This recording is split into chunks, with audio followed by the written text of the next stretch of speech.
Welcome, everyone. Welcome to the Divine Masculine Roundtable number 8. I want to introduce James. James, welcome, new brother. Welcome, Michael. Welcome, Brendan and Azariah. Aloha. And Bradley, so good to see you, Bradley. I'm really happy you joined us.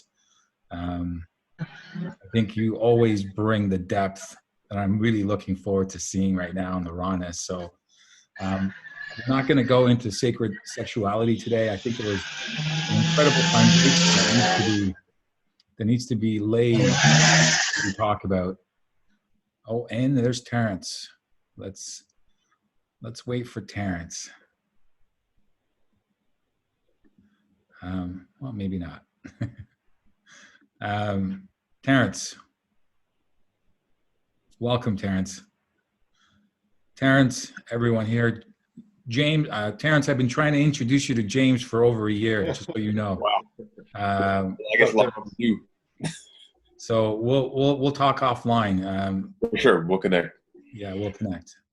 So again, welcome everyone. And today the foundation I want to really lay in a very deep and in a raw way. I want to talk about masculinity. Masculinity in all its inceptions, because in my view, there is a struggle going on with men, and it is the old paradigm toxic view of masculinity, and it is a transitionary male that is somewhere that is amorphous and not quite clear. And then there's the new paradigm masculine male, and to shape it all off, it is society and divine feminine, or feminine in particular, that talk about, you know, what they're looking in a man. So in a way to kind of what I'm going to propose, and you guys feed back to me, what I want to do is to talk about some, not right now, I just want your initial comments on masculinity and what it means to you, and your experience of masculine and what it means to you.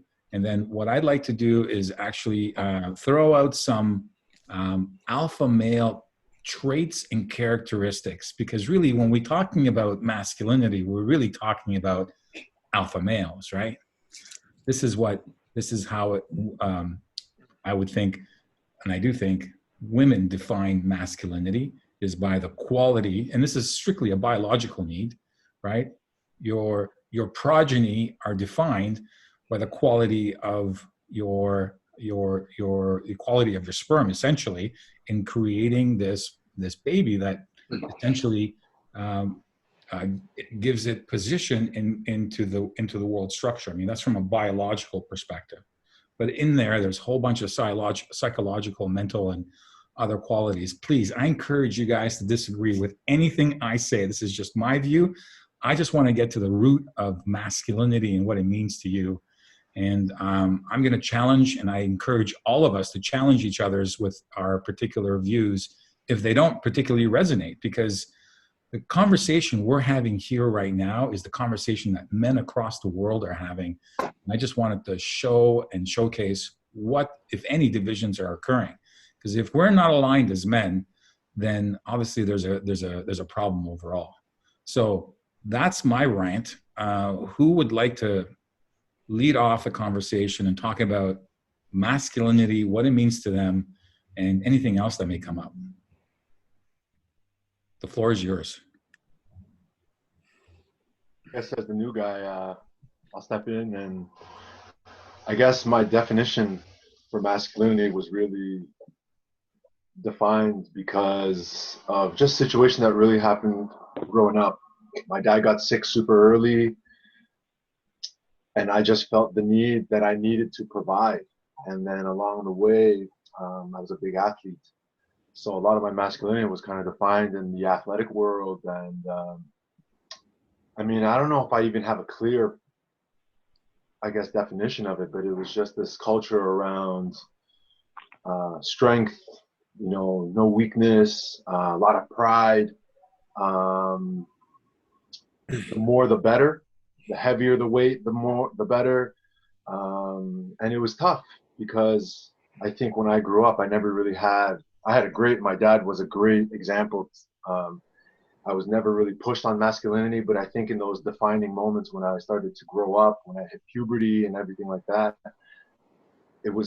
I kind of went for it and I found it myself, and it was just around the gym, and it was around athletes. And back in the day, it's a little bit different now, but back in the day, it was no pain, no gain. And it was suppress your feelings. You can't really show that you're weak, or you can't really show that you're injured in any way, because it showed weakness, or it showed that you weren't up for the task. And it was always a competition, it felt. So I don't know, maybe my definition is kind of a combination of all that together.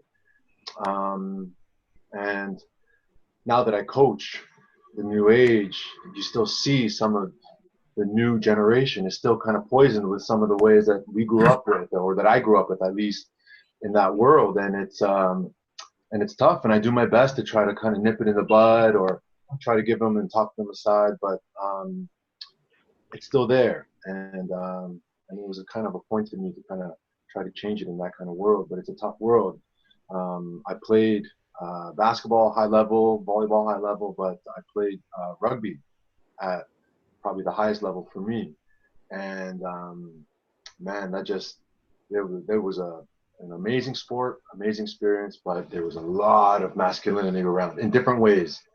Some guys were short and stout, and some guys were, that quiet strength, and but everything revolved around burly dudes.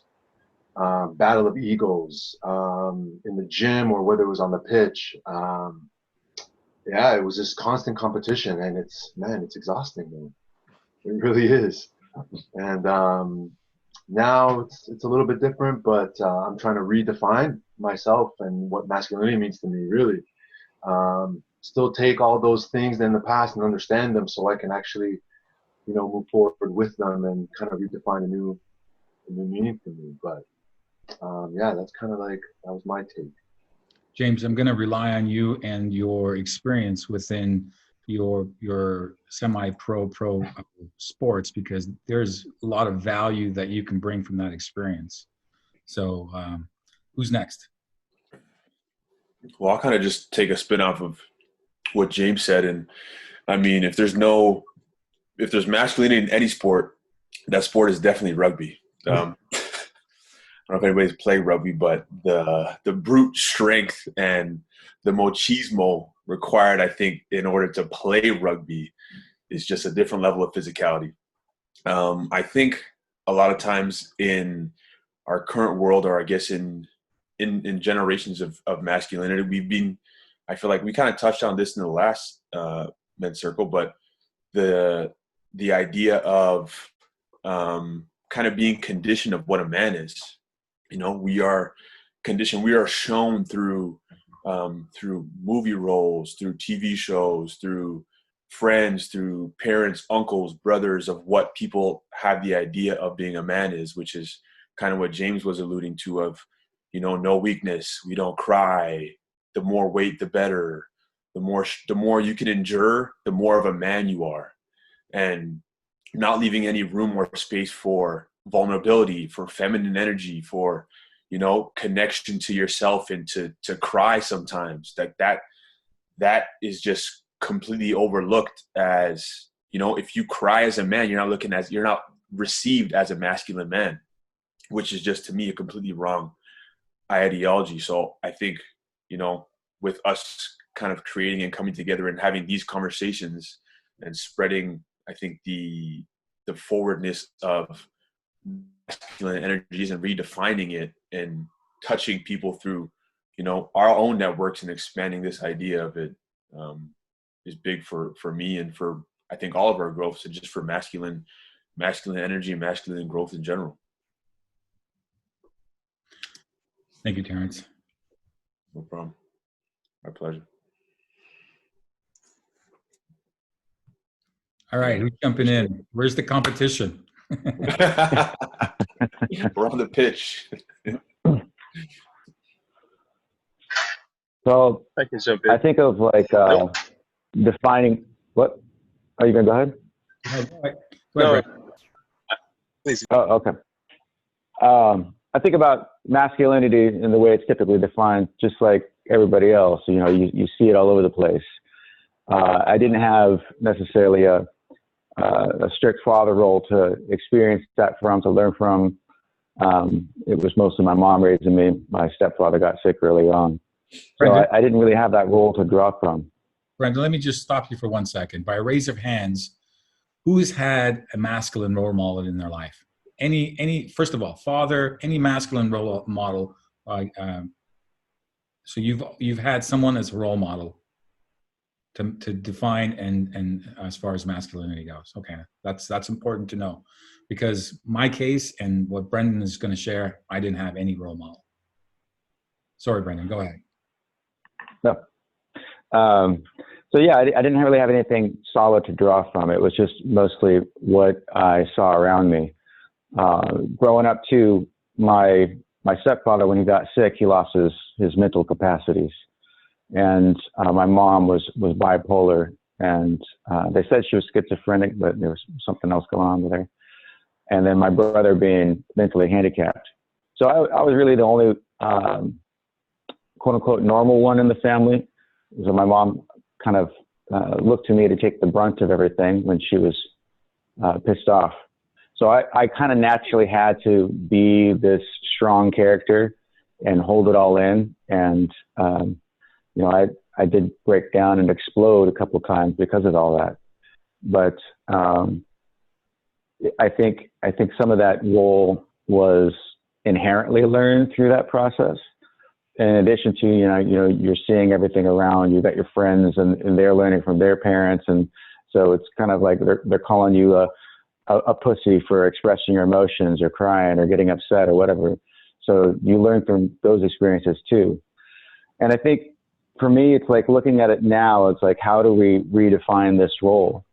And I think there's like this idea that you can draw from when you look at masculinity and what it is. And then there's this other way of expressing too. So beyond the actions and the habits and the definitions, there's an energy to it. And if we look at it strictly from that energy standpoint, we can draw from that and let that itself help us to express what's needed in the moment. It's kind of like, what does it mean to be divinely embodied? To be divinely embodied is to kind of release that idea of self and to open up for the divine to come into ourselves, to instruct us through that experience. So to be embodied in the divine masculine is the same way, where you can open up yourself for this divine articulation of self. So what is it that I'm needing to experience in this moment? What is wanting to express in this moment? And I just opened up to that. Naturally, there's some inherent qualities of masculinity. There's the nurturer, there's the protector, there's the provider. There's all those other things. It's kind of inherently like this inner drive, generally, of that field of men. So I think those in themselves will speak for themselves. But when we restrict ourselves to the boundaries of these definitions, it becomes this. And it just doesn't inherently so, but over time, often it becomes this dogmatic view of what should be or shouldn't be.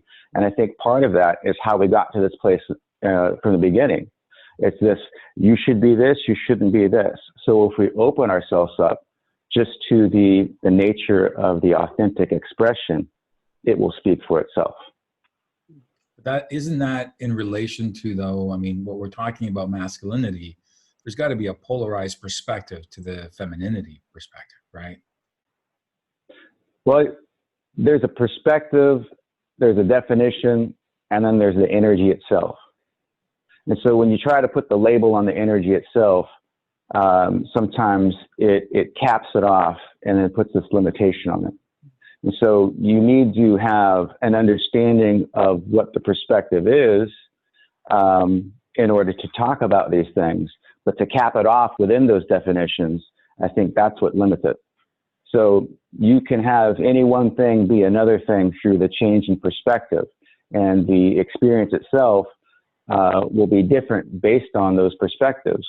But when you limit it by the definition itself, you're for one, words themselves are limited. So you can describe something to someone else, and somebody else will have a different understanding of the words that you're trying to convey. So I think by that the definition, we have to be careful on how rigid and defined that we kind of portray it as. Well, let's look at it in more practical terms. We'll get to the next speakers. Just I want to tease this out a little bit more. Let's go look at the practical terms on that, though. I'm hearing from women that a lot of men have feminine qualities, right? What does that mean exactly? So you're talking about from an embodiment of energy, right? The strength. I mean, and I've got a whole bunch of characteristics we can go into a little bit later, but I respect the fact that we're redefining masculinity, but part of what the women want is a certain definition in order for their feminine power to rise, and in that process being held, number one, and being protected, right? So that's in essence what, for me, I want to look at. And if this is bullshit to you guys, I want to hear about it. I'm just trying to get to the root of the truth here. See, when you say women these women you're speaking to, are they referring to men being feminine as something that is in their eyes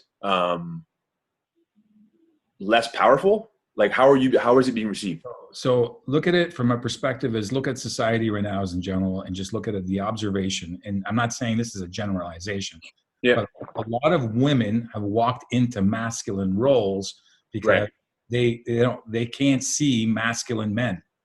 Right.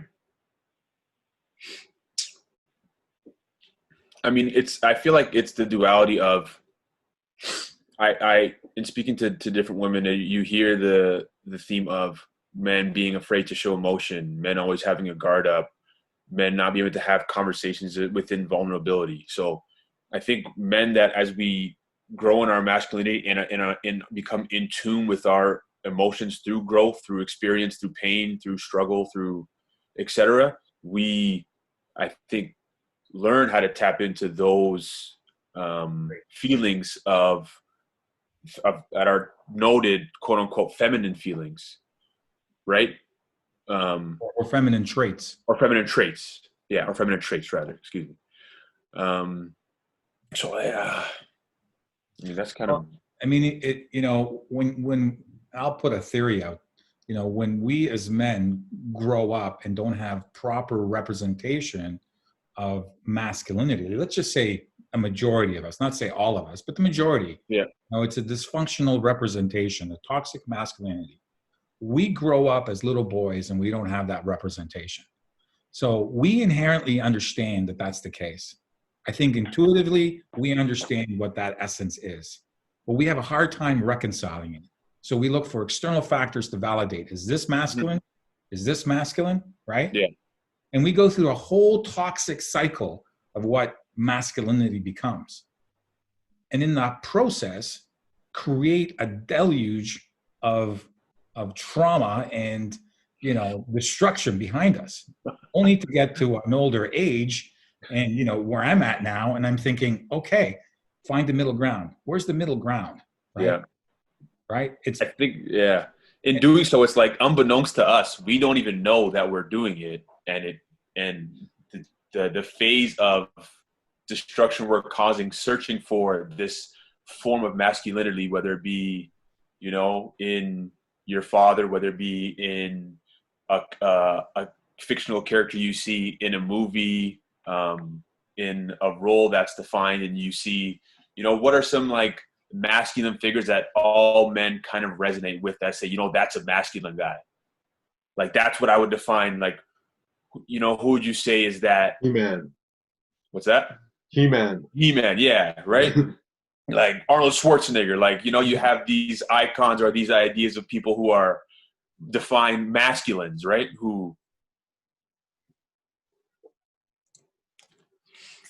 Yeah. Well, it's interesting, masculinity, because I feel it's an evolving energy. I like what you said, Brandon, about energy, because I do want to bring the energy and really the awareness and consciousness to it, because I feel a lot of us when growing up, yes, the barbarian, the strongest man in the ring, the old paradigm of what we thought as like caveman, like grab my girl, be the best, do the best. That was what was given to us and what was conditioned and programmed. And that's to one extreme of what I like to say the lesser, because maybe it's not the fullness of who we are, the completion of who we are. If we take it to the next extreme and we go to the divinity of masculinity, we're now coming from the universal virtues of who we are and what we represent, and how we're evolving in that awareness brings what I feel is the creation and the expansion of what we can be,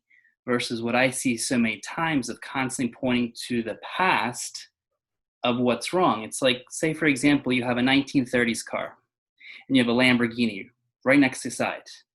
I think many of us are not going to look at the 1930s car and be like, well, what's wrong with it? What's happening to this car right now? It's not moving fast enough. The muffler's out. The doors can't open. We're going to look at the Lamborghini and we're going to say, man, I saw a Lamborghini pull up next to me the other day. I was just complimenting, the Lamborghini in my mind. I was like, wow, can we look at what the expansion, the creation is in front of us to see what the ability we have? Because I feel many of us are still searching and becoming aware of what we want to say is true masculinity. And I like to even put another word, sacred masculinity, sacred in the sense of what we choose to live by, the virtues that we want, because I feel the old virtues gave us to a certain point. They gave us a certain level of what we see. And we all saw that by movies, by music, by rock stars. And that was a certain condition.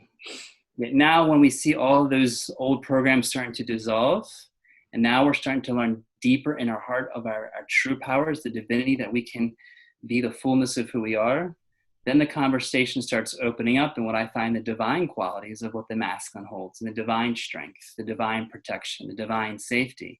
And so those, I feel, by us being that and allowing us to lead by examples, hopefully gives what I see, what you mentioned earlier, Zissis, a very large emasculated population, both masculine and feminine, to start align into divine alignment. Because as we spoke earlier separately, when we have powerful feminine beings in our life, and sometimes they're very emasculated, then what they're expressing may not be coming from their own alignment, which could be just a confusion because it's not coming from their pure feminine, because the emasculated level has been brought forward over thousands and thousands of years just to protect their own security. So to wrap it up, I feel it's an evolution of where we're heading with masculinity. And in my own personal experience, I want to bring the consciousness and awareness to what the fullness of it is, because the more we can come from that virtues that we all know, then we're being more authentic and true, while still honoring those old paradigms, because I feel these old paradigms and old images were there for us to dissolve and to expand. Take nothing away from the strong guy, because that strong guy is needed. Take nothing away from He-Man. I loved He-Man growing up. He was the protector. I mean, I remember all these beings, but at some point that was the exterior. Now we're going within, which I find is the true power. And that's where I find what we all know is within the heart.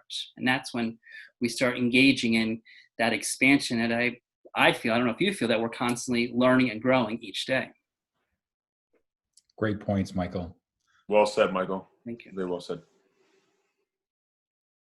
Oh, brother. May I chime in? Absolutely. Can you guys hear me? Yeah. Absolutely. All right. We're So all waiting for I've you. been thinking about this. I love you, bro. I've been thinking about this specifically for a long time, and it's driven a lot of my journey. I mean, when I say a lot of my journey, I mean, since I was young, I did grow up around a house full of uncles. We came from another country, my family. And so you have multiple generations in one household. You have the matriarch, which is my grandmother. And like 7 uncles, 6 uncles, one of them passed away, 2 aunties, well, one, my mother and then auntie, you know, and then like the multiplication of all of them as everyone starts getting married and having children. And coming from a Caribbean culture, there's both Cuban and Haitian, there's this thing called that machismo involved in all that. And what I've been looking at the whole time is these definitions, these things that they tell you, this is what it's like to be a man, this is what it's like to be a man, and also seeing how that's ended up, like a long-term case study for them, what they've held inside, what they've been able to express. So I just want to like speak to the source of it. I think for me, of course, right, as we you hold a second. Yo! All right. What I've come to is, one, I don't want to let the feminine define what the masculine is, except for by dichotomy, meaning like, okay, this is the opposite. What I'm looking at is what's needed. I think for me, what I've come to is, you know, the masculine, as I define it, is being able to witness what is, observing what's wanted, but what's more important than what's wanted is to get to know what's needed, and then being willing to rise to that occasion if it means providing that, whether it means being more emotional, nurturing. By emotional, I mean expressing high emotional IQ, or endeavoring to that, or being the rock, being stoic, being whatever's needed, but providing what's needed. And I feel like the undercurrent of what women are expressing is, hey, we need something, there's something lacking, we're going after something and it's not fulfilling to us, and where's the counter to that? And I realized like this is where we step in. So really being able to provide that, to see what's needed and going after it and cultivating that within yourself, for yourself, because that's a journey that starts within self. And then by virtue of that, being able to extend that to your partner, however you show up, however you're manifested in the world, that will transcend our masculine, male and female bodies, and just to show up as that trait, because we're talking about harmony in the end and union. And so, like, I feel like I've been chasing my tail in so many ways. You know, I like what Brandon was speaking to, and also actually all of what you brothers were speaking to, but just like going after these things that have been presented, things from the past, but coming to a point now where it's like, okay, we're defining our future. We are the architects of what masculinity is to be. And we can even take it beyond the typical, sometimes confusing definitions and redefine that whole thing by being the fullness of who you are in the body that you've come in, regardless of, you know, how you choose to express yourself in that body, but for the sake of an intention. Because we drop it back to energy, but the thing that drives energy is intention. So aligning with the intention of what do you want to present on this journey to those around you. And I feel like as our brothers start to come into that truth, they'll express naturally whatever version of the totality of what we call masculinity is, embodying also the other part. We go into ceremony as the man, I'm asked to hold the container, but I'm also asked to be a container at the same time. Mm-hmm. So that those things have just sat on my mind. Like, how do I, in my relationship, look beyond what my woman says she wants, not forget about it, but she wants, but what she wants may change from time to time. So that means I need to be thinking about what we need. What do we need in the future? You know, what do we?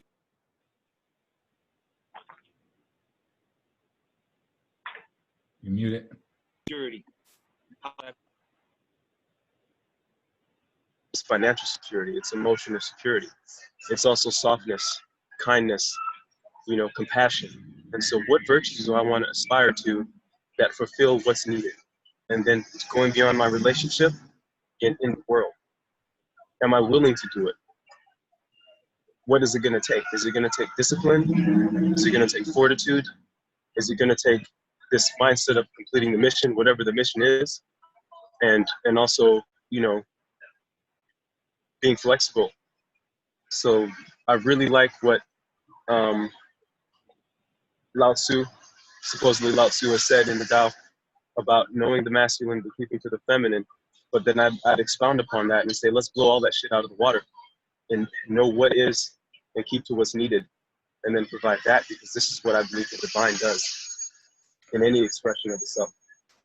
And we can always drop back and add those other names to it if you want to. but shoot for something beyond that. That's what I feel in that space. I know that. Yes, brother. Israel, when you say what's needed, what exactly do you mean? What's needed by society? What's needed by women? What's needed by the world? What exactly do you mean when you say what's needed?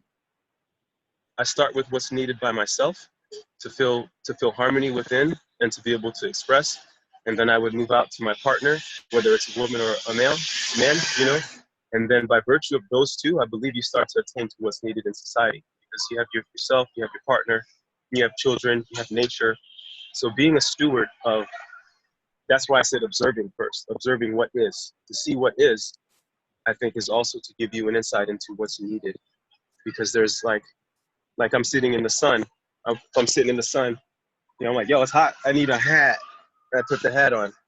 And so it's very simple, you know, but it's like applying that in so many different ways. And so this is my current journey. So I'm looking at myself and I'm saying, I'm started a new project here. I'm in Huntington, you know, working for a nice company. And what I needed in preparation for this, I was so pissy because I was in the desert, because I was like, man, I was trying to cultivate discipline and routine. And I just took a couple of days off, but it didn't stop me. I just needed to go a little bit deeper, but I needed to cultivate the ability to wake up on the drop of a dime and be up early, to still have a workout routine in my life, to still, you know, work on the license that I'm studying for on the back end. So this is really the cultivation of discipline that's needed, but it's also needed for me to be, you know, there's the aspect of what my partner may say, hey, I might be weak in these points and I might have a strength in this point.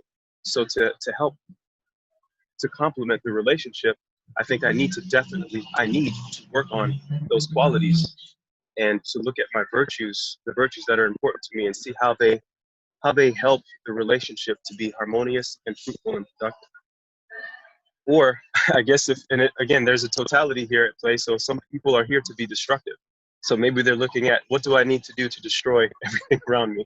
In which case I need to look at, how do I counter that? And so I'm really okay with the balance at this point of what is, but I want to see it for what it is, if possible, because I know this is a dream, and I know nothing is, like, we think something is something and it changes, but I want to do the dance. You know, if it's going to change, then what I would say is needed is for me to be adaptable and change with it, to counter, to bring harmony. And that's just again, these are my belief and opinion.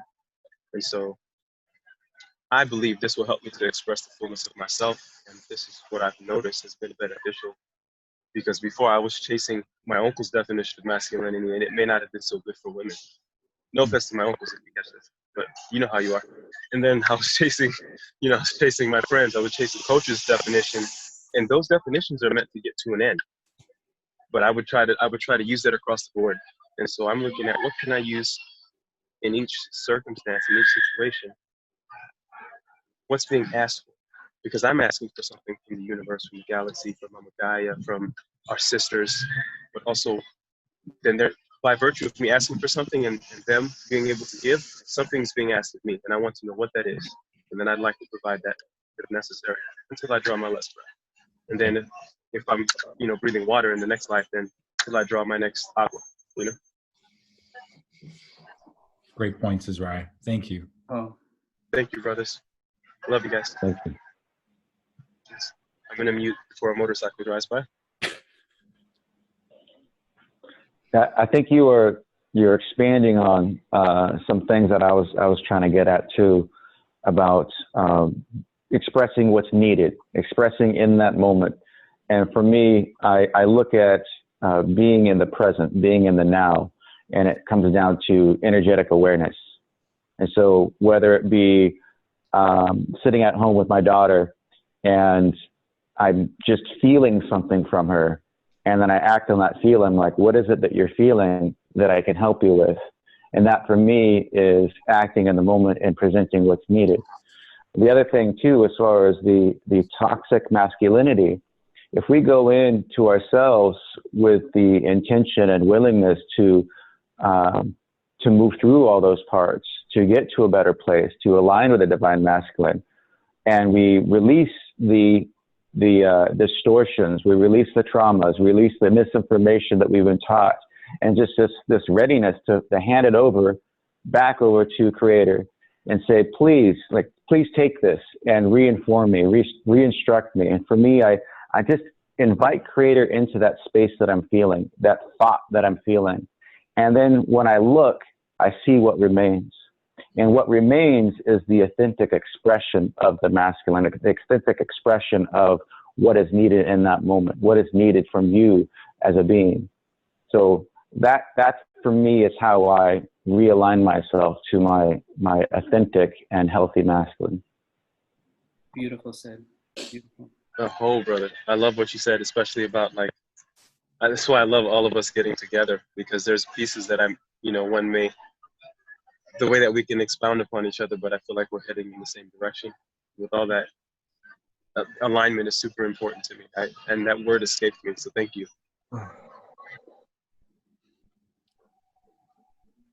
I'm going to speak, I think, if that's okay. Yeah.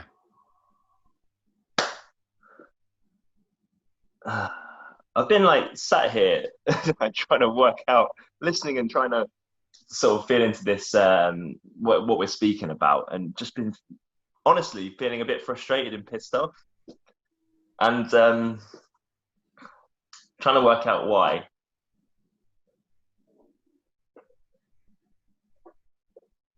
Because, it's interesting that this is coming up now, actually, on this call around a whole bunch of brothers, right? And we're trying to unpick a subject and trying to put our points of view across. And I think always within that kind of space, there's like the old programming that kicks in, right? And it's like, oh, how do I elevate myself? How do I say something that's going to make me seem like, I know my shit. Like I'm the man. And the reality is that, like, when I'm there, I'm not present. That's part of the toxic, distorted masculine programming of like, I need to be more. I need to. We've got the duality of right, good, bad, right, wrong. Needing to be more, needing to prove myself, to elevate myself. I'm constantly measuring myself up against other people, trying to hide that actually, probably deep down, I've always been shown in the world that I've grown up in that I'm not enough, and I'm trying to hide from that. And yeah, that's the real distortion that we're all dealing with. And if you want to look at like what is masculinity is presence, really, isn't it? And like as Andrea is saying, and what Brandon's been saying is then from that place of presence, it's like I can witness and I can show up as what's needed.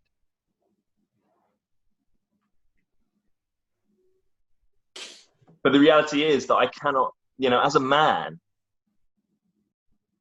I can't do that without having this femininity, without accessing how I feel, and without allowing those feelings, without allowing myself to be exactly where I am, and making that all okay. Because the moment I make that okay, I no longer have to be in that trigger that's taking me away from the present moment. I can't show up in my masculinity from a trigger. Right? And I need radical acceptance. And I need my breath to be able to bring me back present so that I can show up as what's needed, right? Otherwise, I'm just showing up based upon a programming and all of the shit that I've been told from the past about what a man is, which is all just fabricated anyway,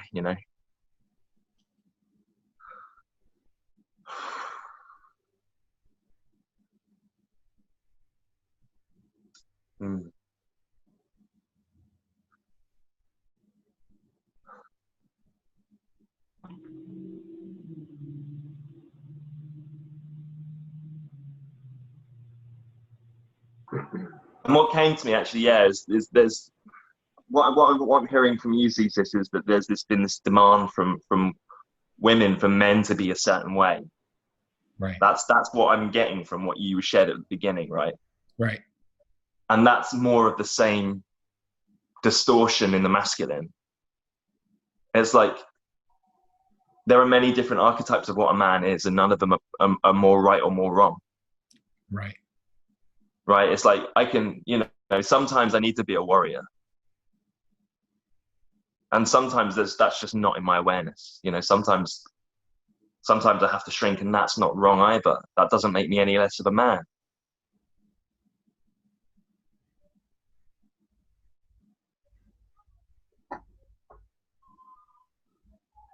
It's actually the acceptance of everything is so that I can just be present with what is so that I can show up with what's needed.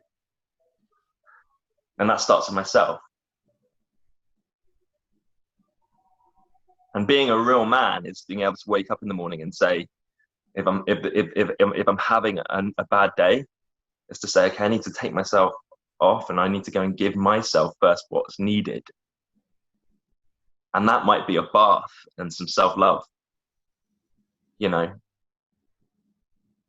so that I can be present as a man.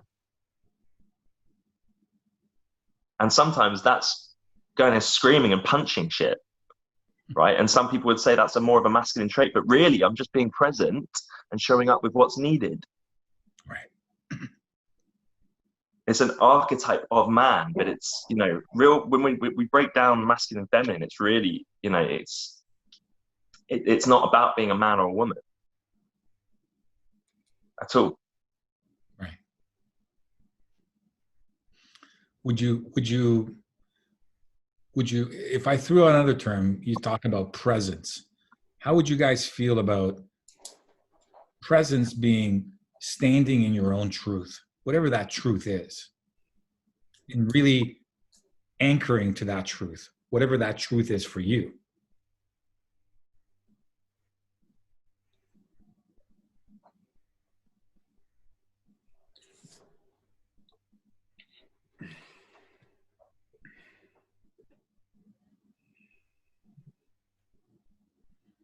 I wouldn't say for me standing in truth is the same as presence. For me, presence is a mode of open awareness. And so if I'm standing in open awareness, I allow for my truth to be reinformed. So it's not necessarily holding on to a truth. It's being aware of what is instructing me in that moment. But truth is But always... the awareness... Sorry, Brandon, go ahead. Awareness is... The awareness itself that you're feeling and receiving is the truth of the moment. Right. We're talking about the same thing. So that's exactly right.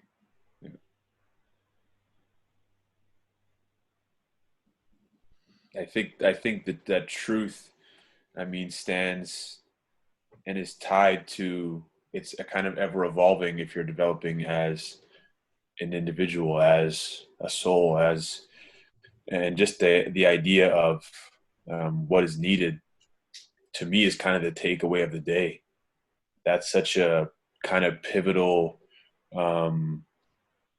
moment and kind of a light bulb moment for me in a definition of the masculine, providing what is needed.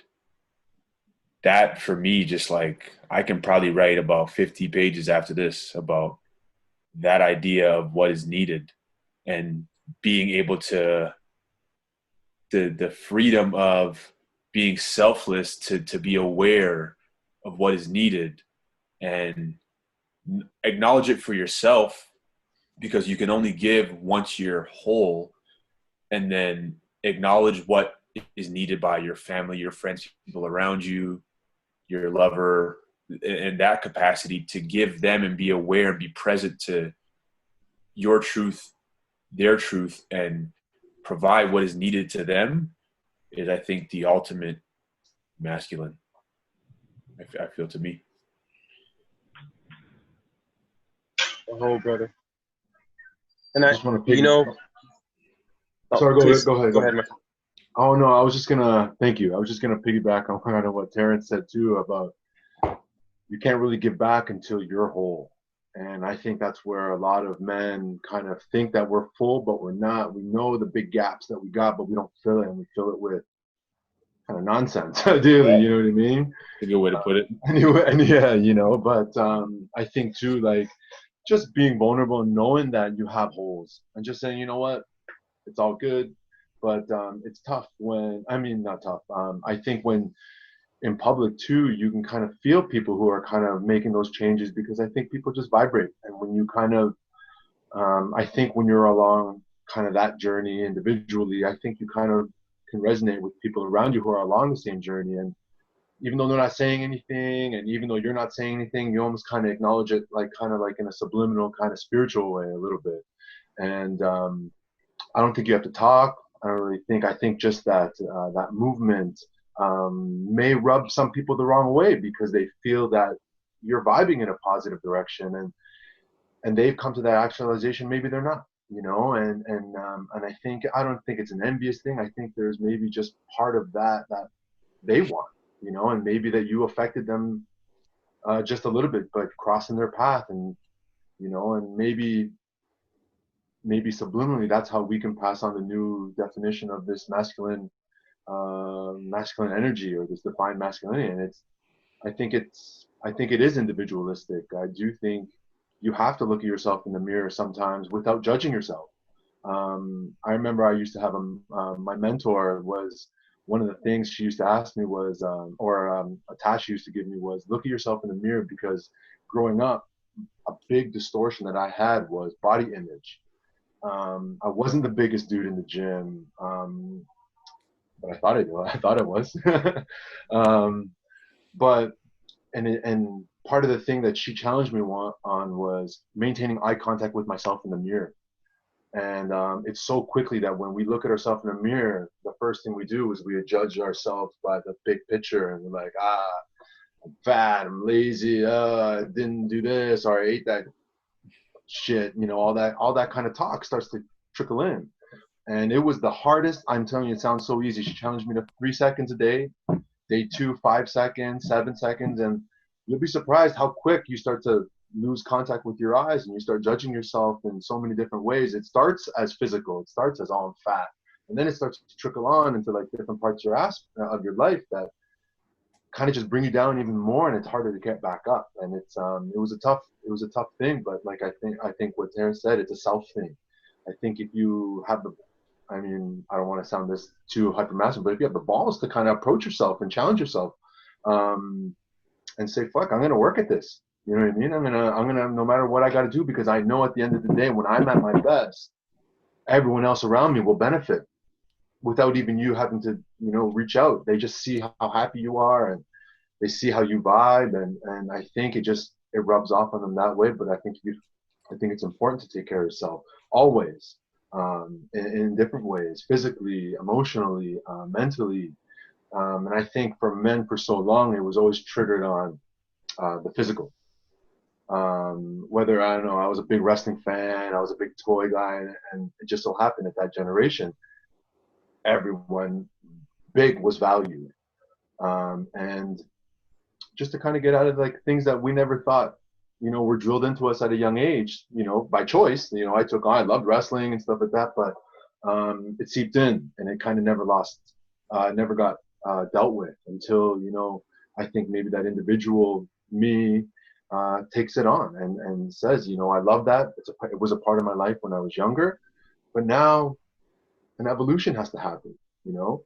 As things change, you got to change, but I think you transform more than anything when you're on this path. And taking care of yourself has always been pivotal. But I don't know, maybe this is just me, but there was a time where, you know, when I did look inwards and I did take time, where I knew I needed to be by myself to, you know, meditate and put myself out and kind of figure out the place that I had to. I felt almost selfish in a way, where I said, man, like, I feel bad. Like I'm not thinking of anyone else around me, but only myself. But then you're sitting there, you're like, but I need to do this. And if I don't do this, I'm not going to be good for anyone. So then there's that complex of like, you know, what do? Do I just keep providing, and do I just keep pushing myself? Do I redline? And then I think that's where a lot of guys sit. you know, and I think they don't talk about it as much. And I'm glad that I can kind of just get this off my chest to you guys. And I don't know, is that a bad feeling that I had? Like, you know, like maybe that's me almost thinking too much of everyone else and not enough of myself. And I don't know, that was a part that I challenged myself a lot, and I really ate myself, and probably to this day I'm still working at it, you know? Yeah, I think it's a continual improvement, and thank you for sharing, man. James, like in terms of, you know, you touched on kind of distractions. And I feel like that's a big theme, even for myself, in terms of not always doing the work and realizing, hey, this is what I need. And, you know, it really hit me more when COVID hit and there was no sports on. And we had no sports. And I was like, had to really look at myself like, all right, man. I started journaling. I started doing a bunch of other work that just helped me kind of get more in touch with myself, and didn't have all these distractions of let's going out, you know, going for dinner, watching the basketball game, you know, doing all these things that were distracting, and I was spending time on them just because I didn't want to deal with the shit I had underlying. You know, it's real. It's tough to look at yourself sometimes, you know? I absolutely love you guys, man. This is great. Let's go deeper here. Okay, so we talked about intuitive guidance or the awareness, and I'm just paraphrasing here. Please correct. It's the guidance or the awareness to be informed in order to understand what's needed. I think that's what I heard, right? And so that's all good and said and done, but what's needed is action. And how many of us have looked at action and looked at the consequences of that action? And how many of us have actually taken that action? Because action is tangible, right? Action has consequences. And by definition, if that's what's needed, then we as masculine do not question it. That's what's needed. It's singular and it's finite, and we act on it because that's the power, that's the strength, right? The conundrum comes in, how many men actually do that? And why? What are the consequences of not doing that? Are you speaking on taking action when you're in the present moment and being informed with what's needed? Exactly. I do that all the time, because if you're really paying attention to what's needed, it's going to draw you towards it. So it's going to also push you away from the other things. So it's like, if you're paying attention to what's really speaking to you, so I pause and I'll look in, I'm like, okay, where is this coming from? Oh, I'm feeling insecure about something. I'm feeling my finances, maybe like I'm worried about that. So that's what I'm acting from. So I'll go back in and what's really needed. Oh, I need to do this instead. Okay. So then I'll do that. And then the day will play out in the next couple of days and everything will line up because I was listening to what's needed. Now, when I don't do that and I act from the other place of lack, of insecurity, of just thinking from my monkey mind of like, okay, I need to get this shit done. And I go there. Then I notice that the days ahead don't line up exactly. I'm like, oh, well, now because I was focusing on that, it didn't go exactly well. And I don't have time to do that shit over there. And man, now I'm really stressed out because I didn't act on the thing that was calling me towards it. But it absolutely has to do with being in the present moment in that awareness to really, truly be informed of what's actually calling you and not acting from that other place inside that you don't even know you're holding sometimes. I don't disagree, Brandon. I think you're absolutely correct. And that's a spectrum. I believe there's a spectrum of actions. And some of us can't even get to that point of acting on what's needed. But I'm talking about something else that has a little bit more severe actions or consequences, right? And I'll just speak to a fictional, situation. You're married, you've got in-laws, and you've got a beloved that you are, you're devoted to, and what's needed potentially because of strained relationship issues is to have a raw and open conversation with whoever on the other side, because that's when you're present, that's what you're being informed. and that's what's needed, right? And how many of us don't actually do that? And I'm just saying one particular story, and you can take what I'm saying right now to a multitude of problems, dramas that then inform us about what I'm trying to say as far as action goes. You're absolutely right. I think I agree with you 100%. If you are present and aware, you're being drawn to that issue, that problem, or that what needs to be done. But the follow through is the action. Does that make sense? Yeah. Yeah. To me, it does anyway. I mean, I'm happy to speak to it. Go ahead, sorry. Jump in, Brandon. Bradley. Yeah, I think it comes back to the same thing, really. Like, if like when we're present, right, everything will move through us because we will naturally fill in the space of what is needed, right? The moment we go to have that conversation and we back out, we're no longer present because we've been triggered, right? And therefore we're in a reaction, and the reaction is to not speak up. And that's exactly what I'm talking about between masculine and feminine. So when we are withdrawn, we then become into our feminine energy. That's my view anyways. Wow. Maybe, but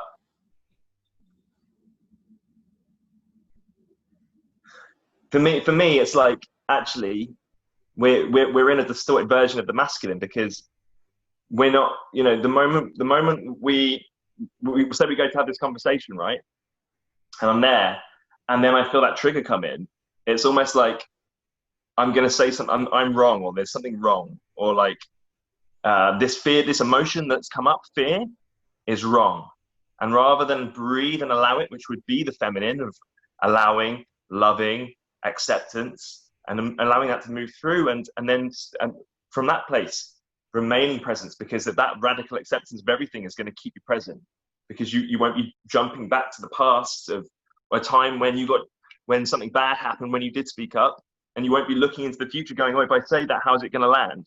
The fear will be there, and it can just exist, and I can still speak into, oh, naturally, I don't have to try. It's like that masculine will just move through. It's like when we're talking about that real union, when we're in a space of heart, center, knowing, like life moves us. It's not like we have to try and take action. It's like, because we're not trying to improve a situation. We're not trying to, anytime we're taking action to try and make a result or try to improve, we're actually just saying things are wrong. Like that is not the feminine. That is the feminine is everything's perfect, right? Everything's like literally completely allowed, and we allow life to move. And from there, the masculine will naturally step in and provide exactly what that situation requires. But that can only happen from a space of complete allowance and presence. We need both in order for in order for that inner union of, we need both. We need the masculine and the feminine. And then I can be a man, and provide. But I can't be a man if I'm not honoring both my masculine and my feminine. Right. And I'm still a man if I don't at the same time. There's nothing wrong. There's nothing wrong. If I don't show up to something because I'm triggered, that doesn't make me any less than a man. Everything is perfectly accounted for. And this is a dance internally, inside myself, inside my relationships, inside the collective. And it's just like this, it's just an unfolding, constant unfolding. And it's all perfect. There are times too when it's the non-action that is actually calling you. It's the non-action that it is what is required of you. So like, I mean, I've had a particularly difficult person in my life, and many impossible conversations that I was trying to fix. I was trying to handle. I was trying to explain. I was trying to use my logic. I was trying to be compassionate. I was trying to do everything that I could. I even just kind of threw myself under the bus there. I'm like, well, just if this is what helps you, if makes you feel better, nope. They're just going to use that and stomp all over me even more. I'm like, okay, So I can't win here. I can't do anything with this. But it was the moment that, like, when I tune in, like, what is being asked of me? Just don't do anything. Let it go. Okay. So then I handed it over. I gave it back to the creator, and I said, you know what? You take care of this. I don't know what to do, so just handle this. And then I let it go. And then I noticed whenever I started doing that, when I really tuned in and started doing that, the situation would resolve itself. That person would come back and say, you know what? I overreacted. I'm sorry. I was out of line. But every single time that I engaged, it's the engagement that was latched onto, and all this other stuff was added onto it. So I think that goes back to, like, what's needed in the moment, really being in that divine awareness and what's calling you forward. It doesn't mean that I'm a male, I need to take action. I'm in the masculine, I need to take action. It's, there was no fixing that myself. But what was calling me towards it was this awareness that, like, I needed to let go and let God, that old saying, you know? And that's when everything changed. The whole relationship changed when I started doing that. I appreciate what you said, Brandon, because even when we look at the action, non-action, it's amazing that in our society, we're in a very action prone, in that a lot of times we feel that we must act to create a solution or to create effectiveness. And I love when we can be still enough to realize that we are action and stillness in our presence. And what happens if I just throw a fork into all of this and say we don't need anything? What happens? All that we have is all that we need.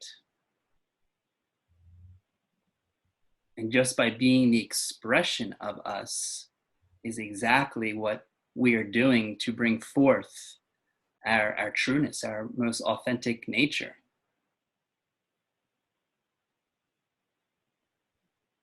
And I love that, what you said, Brennan, that presence, that being here right now. Sitting on my balcony this morning, I just looked at the blue sky. I heard the birds. I looked at my tomato plants. And it felt so good not to need to do anything but just be and feel that power. And that, to me, is that masculinity, when we can feel our power and just being who we are, being that perfection, being the fullness. And what I feel you, brother Bradley, is that not good enough, that I constantly judge myself every day of what I need to do, or what my beloved's always telling me, okay, you need to do this, you need to do this, you need to do this, but keep coming back to my heart. And it's like, what do I need right now? I honestly, I just need to sit in water and just be, just feel. That's what I feel. I mean, what happens if what happens if we don't need to do anything?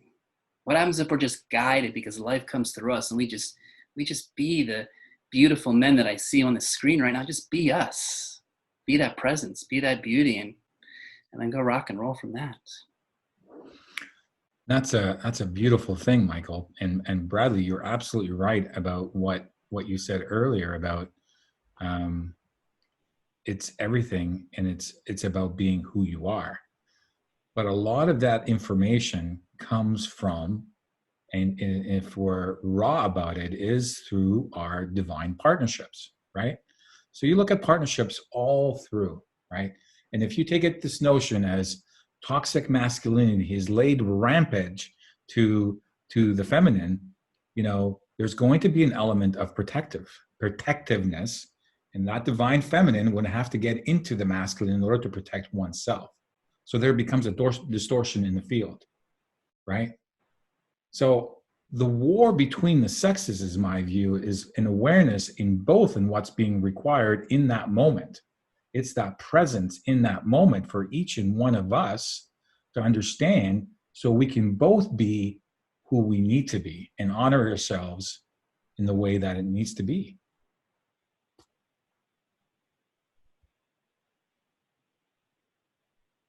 And I think that's the lack of understanding that I think is happening between the war that is happening between the sexes. Let me know what you guys think. I mean,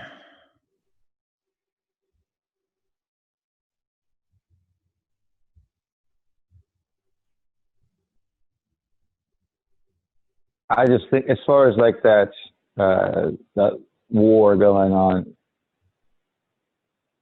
whether it be in society itself or in the individual, what tends to happen when something is out of balance, the pendulum swings far the other way. Yeah. And that tends to be what I'm seeing around, is just that extreme side of the pendulum that really is asking to come back in balance, but it has to swing that far to get noticed. Yeah. So I want to know then, what do you do to cultivate it? How can we, as, let's say, and we'll redefine some of the characteristics that maybe, if possible, that the new masculinity should have, but how do we cultivate this awareness, this need to be present and understand what's required?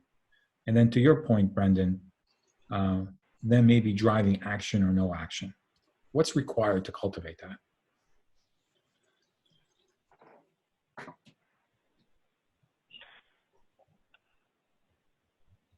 Now, you have to also remember that this is not in isolation. We live in a very busy world, bombarded by complex messaging, being affected by trauma everywhere from every individual that we encounter, right?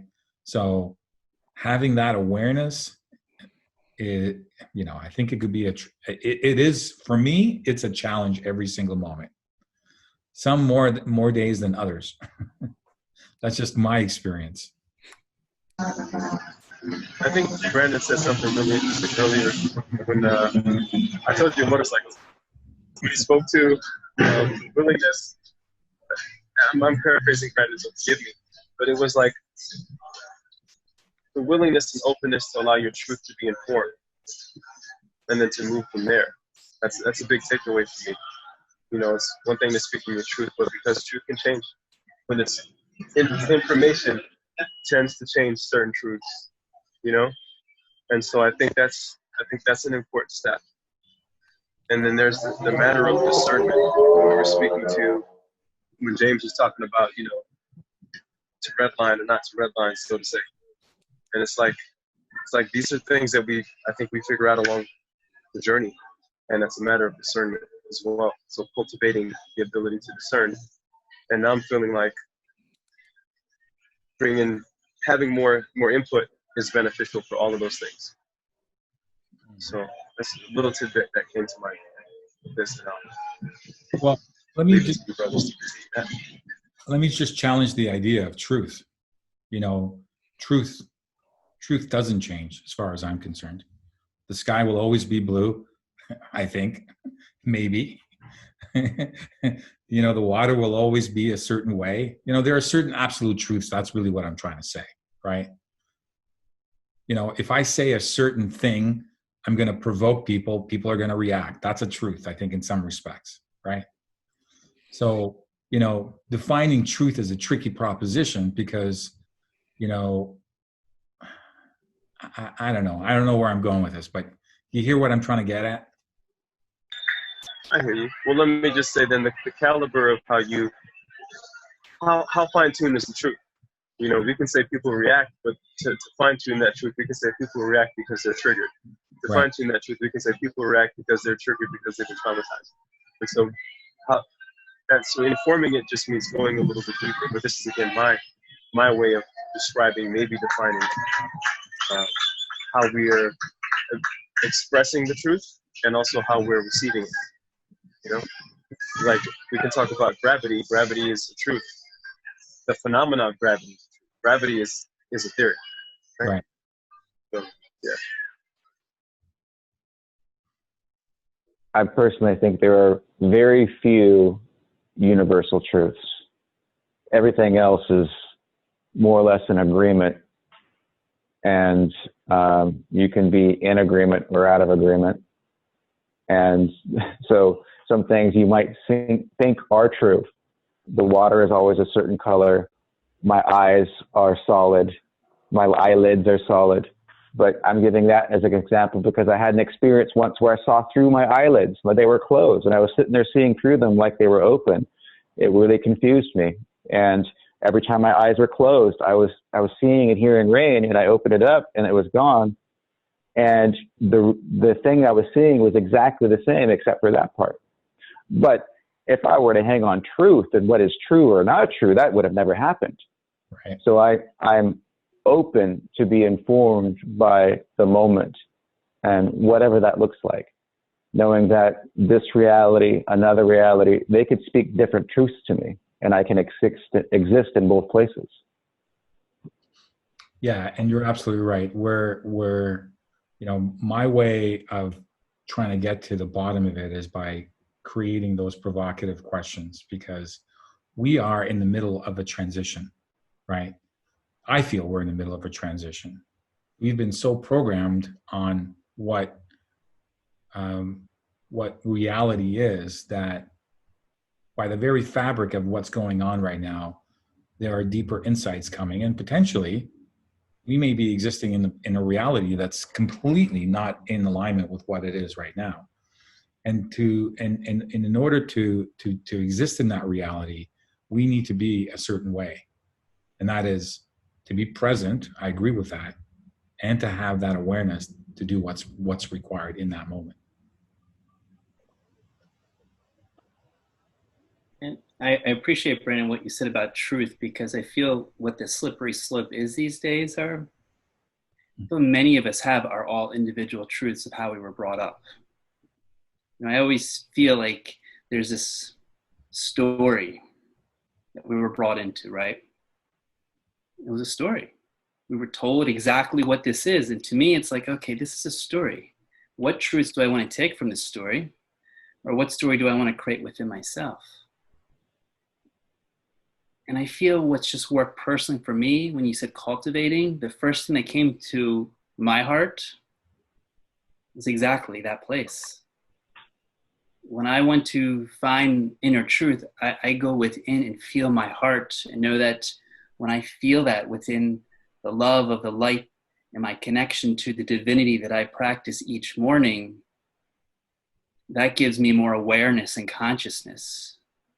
At the same time, I listen to everyone's truth, because somewhere I want to see if I'm accepting it or rejecting it. I want to see what programs or what conditions are pulling me in which way, so that I can honor that. I can respect it. I don't necessarily have to believe in it, but I can necessarily just see what's on the outside, because each time I'm in nature or in my heart, there is truth and wisdom being displayed. And I feel when we give that presence to really feel it, and go beyond the thinking, because thinking is one element, but go deeper beyond thinking and feeling, and letting us use our multidimensional powers that I feel we're all becoming in tune to right now, to really experience what it is. Because even in the beginning, words, they limit the truth.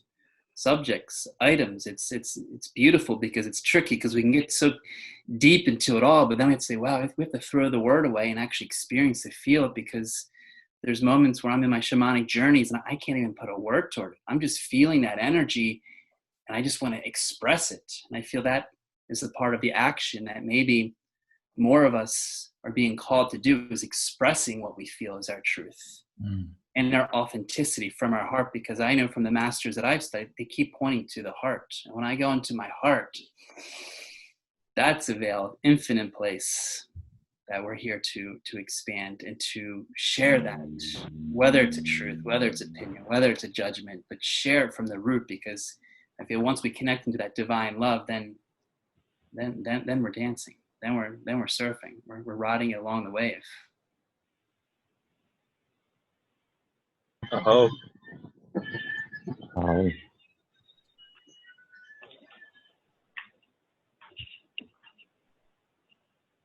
I think part of the predicament we find ourselves in today too is everybody proclaiming truth and pointing their fingers everywhere else, right? So that's part of the problem. There is one truth, and it's my truth. But if we go back to that place of feeling, and we let go of what's perceived to be true, often we get something completely different.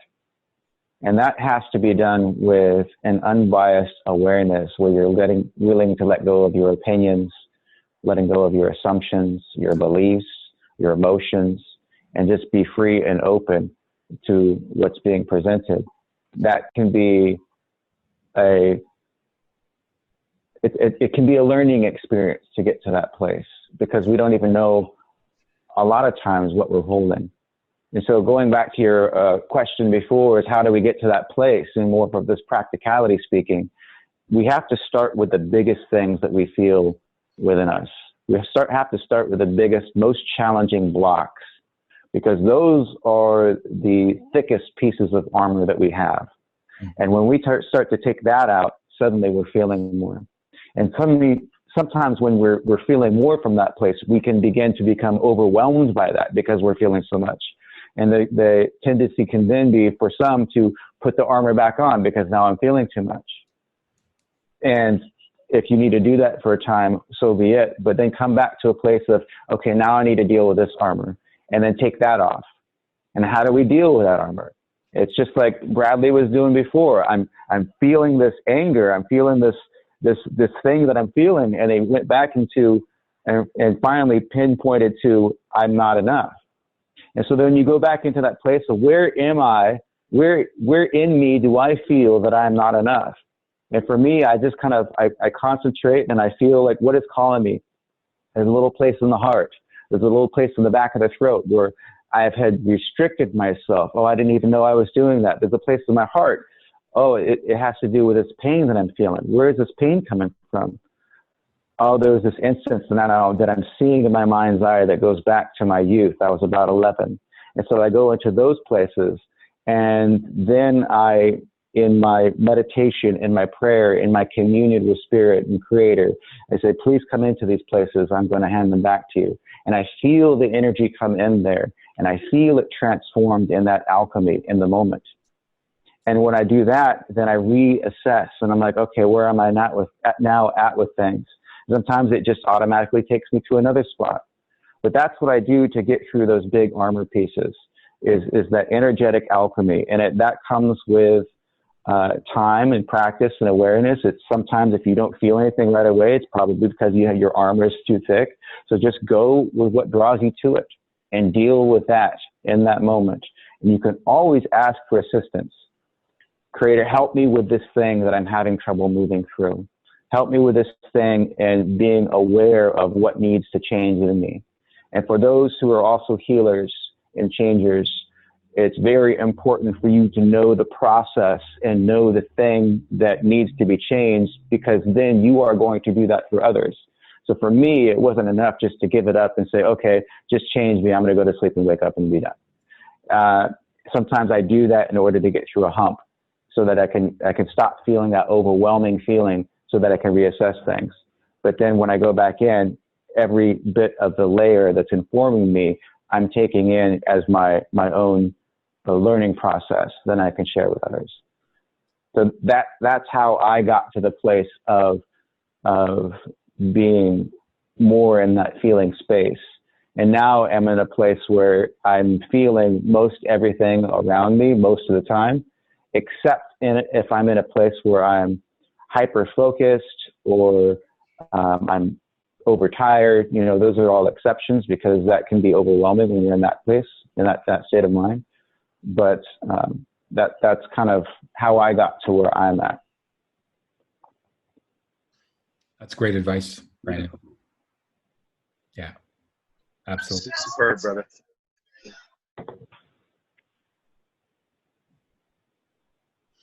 So in looking, and this is kind of becoming a moot point, because I think we kind of got to the root of what we needed to talk to. But I just for convention's sakes, let's look at some alpha male characteristics that in this world that we live in. And I don't think we're the rule to this, but let's just talk about this.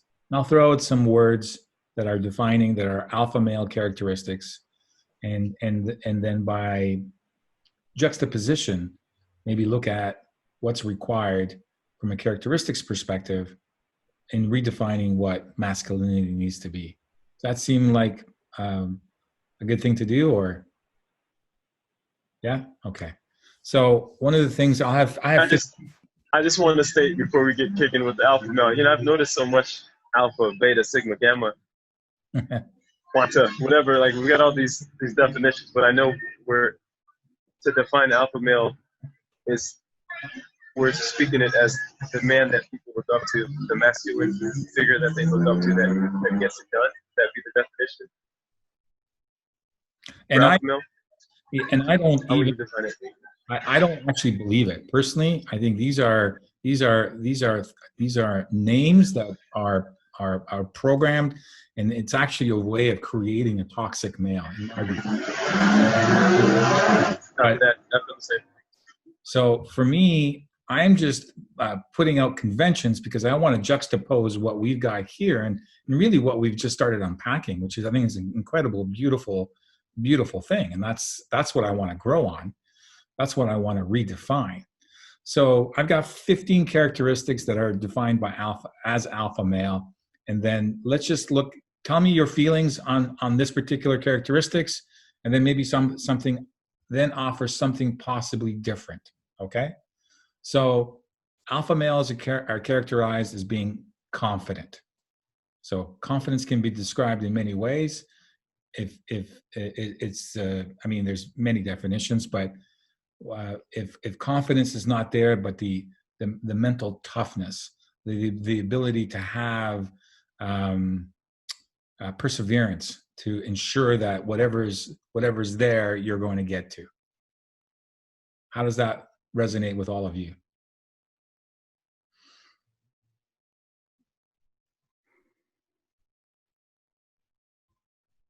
I think it's a great trait. Both of those, or attributes, if I can say that. Right. I feel confidence is power. It's strength. It's our dantian. It's our center. It's what governs us in our supporting role. Yeah. James, Brendan, Terence, I want to hear from all of you guys. Confidence is a great trait, and I think it's maybe it's a sign of kind of how that person kind of already knows themselves, maybe in a way that that they can build on. And sometimes, I don't know, I think confidence, I think when people talk about confidence, the easiest thing is talk about overconfidence. And but I think confidence is a great trait to, I think, work at. And I think it's tough for I think men to have confidence. I think sometimes most of them start off with no confidence, or and never really had anything to kind of build, or in their life to build on it. I think when people are confident, I think you feel it, because I think you feel them knowing more about themselves. And sometimes I think people around them don't know how to react to that either. Maybe because of their lack of confidence, I'm not so sure. But I think when some people are confident, I think people are taken back by it. And I'm not too sure why. Yeah, I think confidence is something that can be a reflection of self, kind of how you view yourself and how you can take and mirror that and portray it onto everybody around you and on the world. I don't think that we are always in tune with how confidence is really, like, I'm just thinking back on my childhood, like confidence was really taught, like more so in my home than anything. I mean, my father and mother, you do something right, there's positive reinforcement.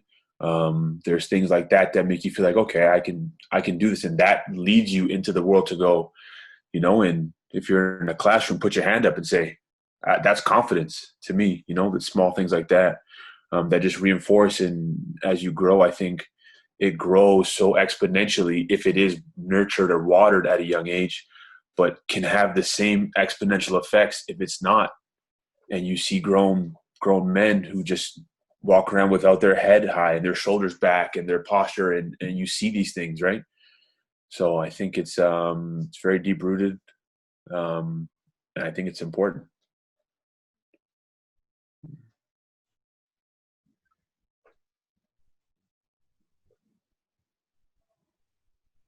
Jump in. Who's next? Oh.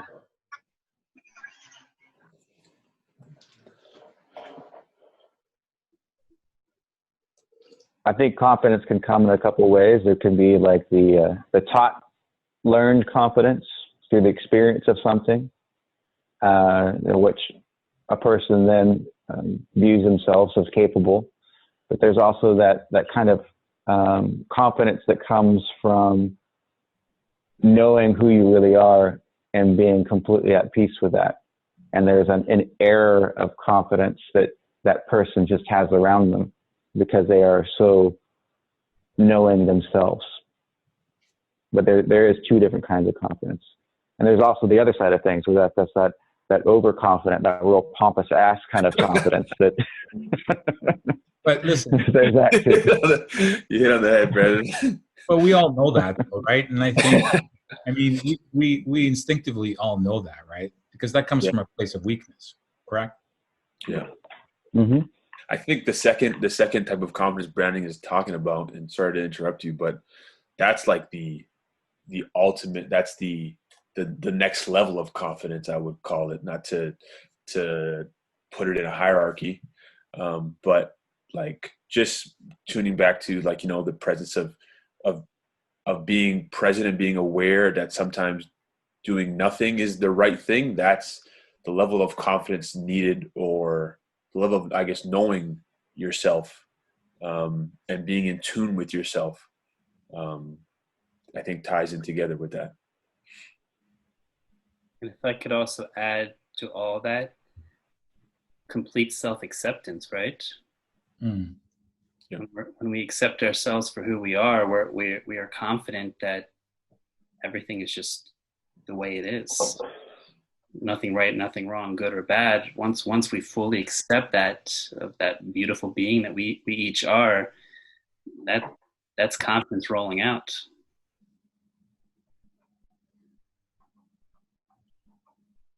A true confidence and true knowing oneself, like that really comes from presence as well, Right. Yeah, for sure. Zariah?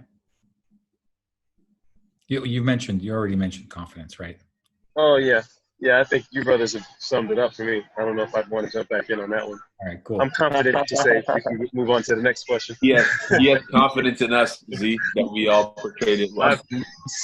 So much confidence in you, brothers. Let's throw another one. In order to be an alpha male, you got to be competitive. Ooh.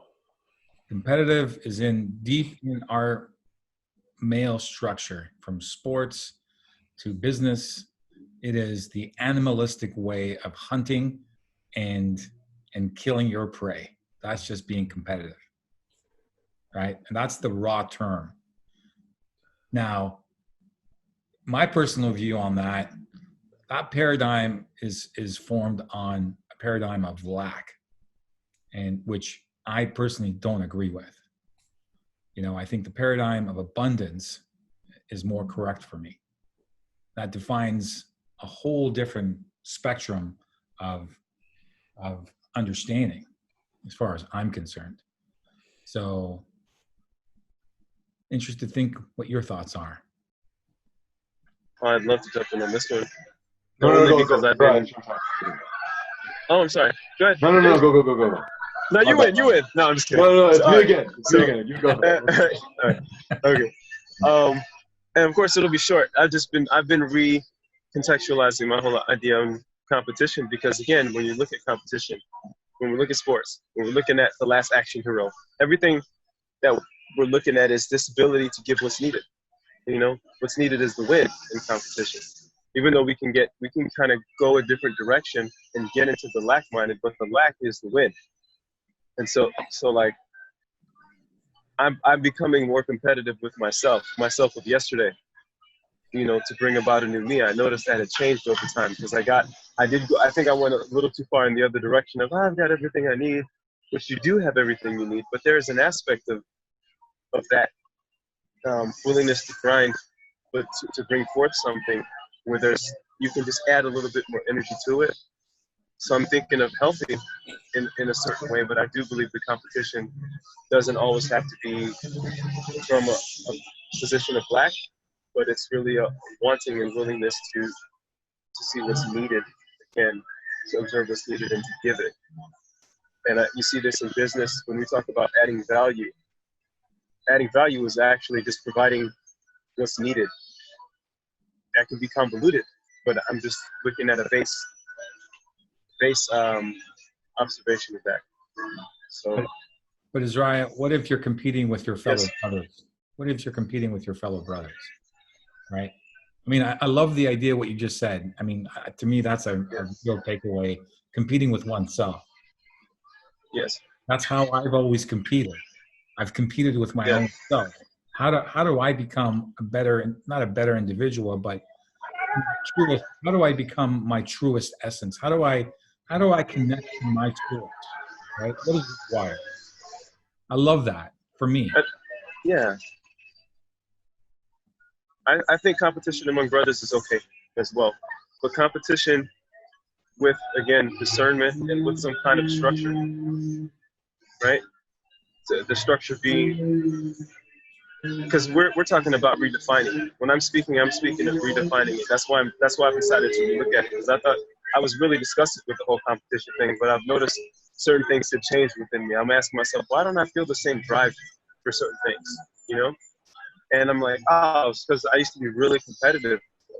So now, how can I evoke that competitive spirited energy, which does bring about the best in me, but to do that from a place of I'm competing to provide something, again, that's needed for myself and that's needed beyond, but not competition in the way of a warrior, per se, right? Versus that of the tyrant. And I could leave some space to address that. Hopefully that's clear. And if it's not, I'll sit back and think about that some more and I can close back in. So, we're really idle. I'm going to pause. I was going to actually say something very similar to that, in that my view of alpha male and competition, and from what it was before and what it looks like as the evolved male. And I see it as the same thing. It's really going from the competition over others from the needing to win and be better than, and to have more and then to do more, to really go into that state of I'm really competing with myself. And then how do we compete with yourself? Others. It's like I'm seeing them doing whatever they're doing, and I want to do that too. And I'm always moving to be the best version of myself.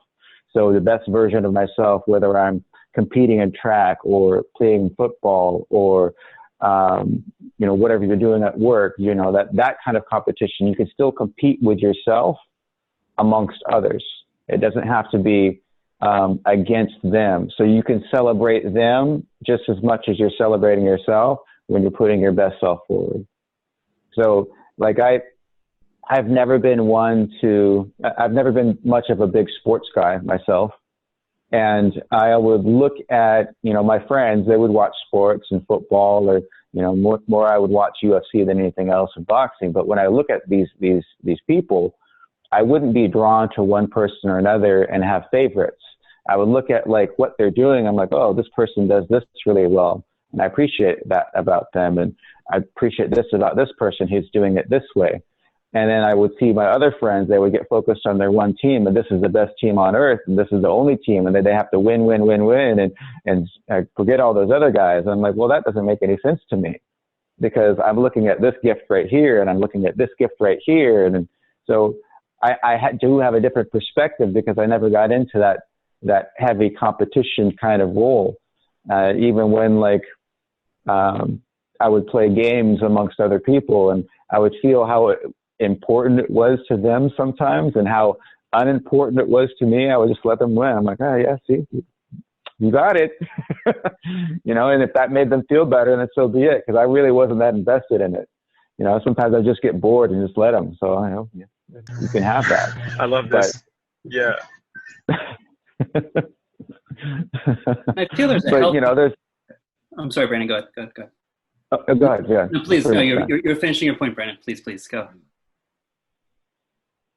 I lost it. So Um, I was just going to say, I believe there's a healthy competition, and I would take the word from competition to maybe activation. Like, for example, when in these wonderful, deep conversations, it's like there's an activation, or say like I'll go out and surf, and I'll watch some amazing surfers, and I'm like, wow, like sometimes I'm being pushed to see things about myself I never would see on sets of waves that I never thought I could do. But I have some crazy ass friends that take me out to some really raw, ridiculous breaks, and I'm like, well, you know what? They're pushing me to my edge, and that healthy activation allows me to see the greaterness. At the same time, growing up, hardcore sports. My family was hardcore sports. I played a lot of sports growing up.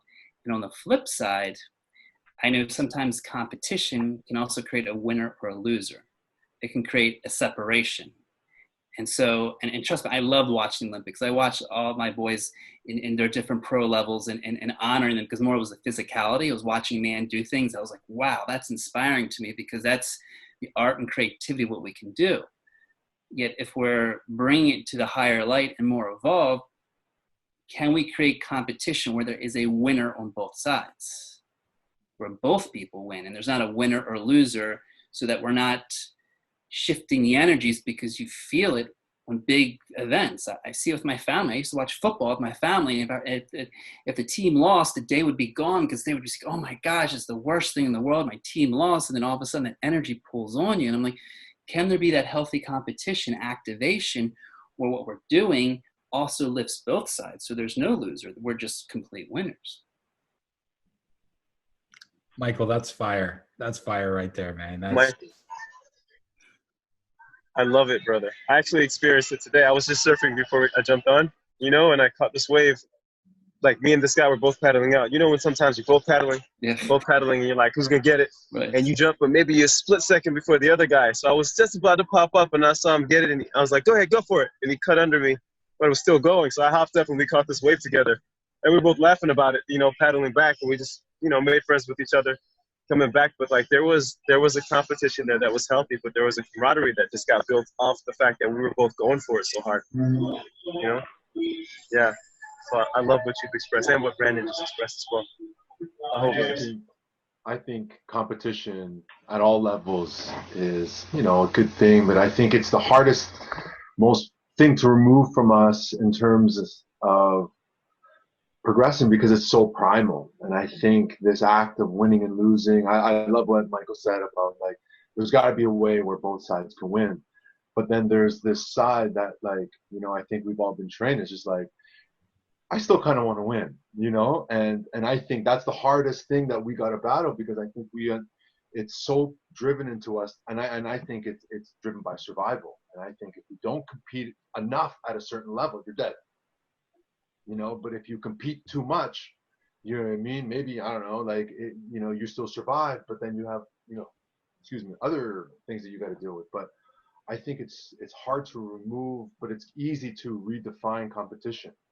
But I think once you get to that point that everyone was talking about, to that self-competition, that's when I think you're on the winning side, but I think you're on the good side of, like, healthier development. And because even working with athletes and things like that, you even see, like, at the Olympics levels, I work with Olympians, and yes, it sucks, that they got silver, but a lot of them say that, what, I beat my personal record. And it's just, this guy beat his personal record more than mine, and there's this acceptance where when you're on self and you kind of almost don't even acknowledge, you don't even realize what anyone else is doing. I think that's a good place. And I think when we see it sometimes as professional athletes, things like that, like, those guys are already at the top of their game. And I forget who said something. It was just like, you want other people around you to be at the top of their game. Hmm.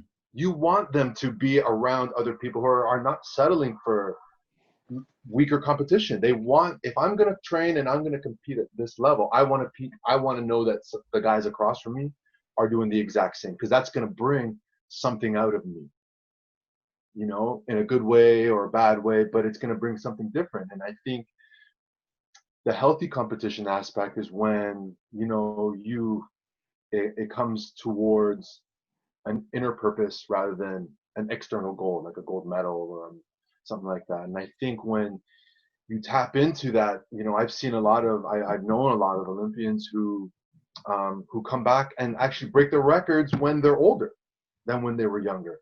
And it was just by reframing their mind and saying, I'm not competing against these other people. It's that self-discipline to stick with what I know and the people that I let in my circle. I trust everything through and through that this is just where I'm supposed to be. The competition is really gone from everyone else around me and driven by medals and sponsorships to this and this. And it's like linking both of them. And I think a lot of them, even though they don't come out with a medal, a lot of people are just so happy that they challenge themselves to a certain point, whether it was a physical, financial successes, and succeeded. And I think part of the competition, healthy competition, is being okay losing. And I think we don't understand how, a lot of people don't understand how to lose. And I think, and I can only really speak for what, part of the realm is the athlete world.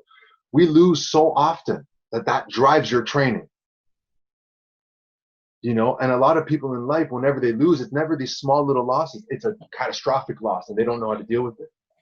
Or it could be a small little minuscule loss and they still don't know how to deal with it. When you see other people who've been tested physically, mentally, emotionally, competition almost becomes kind of like second nature to them, but in a good way and a bad way, and I think me personally, I used to take everything as a challenge. And I think that's what drove me into the ground.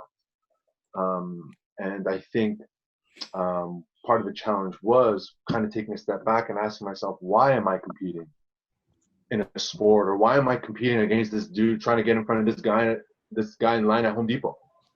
Like, we're still going to check out. But why am I trying to hustle and trying to show him that I'm faster and my wheels are better on my cart? Like, you know what I mean? Like, it's crazy how it just penetrates, you know what I mean? Like, but you have to kind of understand that about yourself. Why are you doing this? Where did that competition came from? And, part of mine was obviously the athletic world, but even going deeper and to my childhood, I was raised on a farm where you earned everything. You didn't get any handout. And you were lucky to, and you almost had to show, like my aunt whose farm it was, you almost had to show her that you put in enough work to kind of like to eat. So you're competing against people you love. You're competing against your cousins who are much older. I can chop more wood than you. I can rake the leaves faster. And it just became this constant thing where, it's like me versus everyone else, and I think when you can kind of separate that, go to the root of why you compete. A lot of athletes have a reason why they compete. A lot of people in the business world have a reason why they compete in the business world. You know what I mean? Like, there's just something that's missing, really. And they want to compensate or maybe fill that gap with something else. And they only know how to succeed in maybe that one way. So they blow it out, and they succeed and they redline that, they take all the benefits, but then, maybe be lacking in other ways. And competition becomes detrimental to them versus almost a learning experience, and that's where I'm kind of battling as well. I'm trying to, not be so hard on myself, but I think now the challenge is towards me and how I can be a better boyfriend, how can I be a better son and a brother. And I think these challenges, when I narrow them down a little bit more, it's actually kind of penetrated all the rest of my life, and I'm more productive. And it's because I got, some of these, the important challenges out of the way, the important relationships that I have are, stronger than ever. And it's crazy how it's not by accident that happens, and new opportunities to grow happen, and the competition with yourself actually starts to evolve, and it's less self-destructive. I used to be a very critical person, and now it's more like kind of like I'm like a cheerleader, kind of like rooting myself on. It's kind of weird. And I think that's where it kind of, maybe as me, that's where I was kind of getting at, where I wanted it to kind of get away from external driven stuff to more internal driven stuff. And yeah, I'm having a great time doing it. Oh, thank you.